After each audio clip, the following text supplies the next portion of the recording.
His skin is like blotting paper. It collects moisture by capillary action, sucking it up along the interconnecting grooves until he glistens all over. When the water reaches his mouth, he can collect it while still keeping his head up on the lookout for danger. The Perenti is 200 times the size of a thorny devil. Tiny puddles and droplets are of no use to him.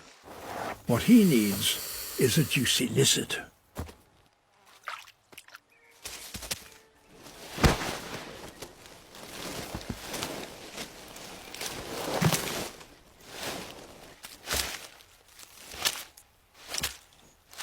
That was a bearded dragon that wasn't quite quick enough. Even the Perenti sometimes gets a chance to quench his thirst.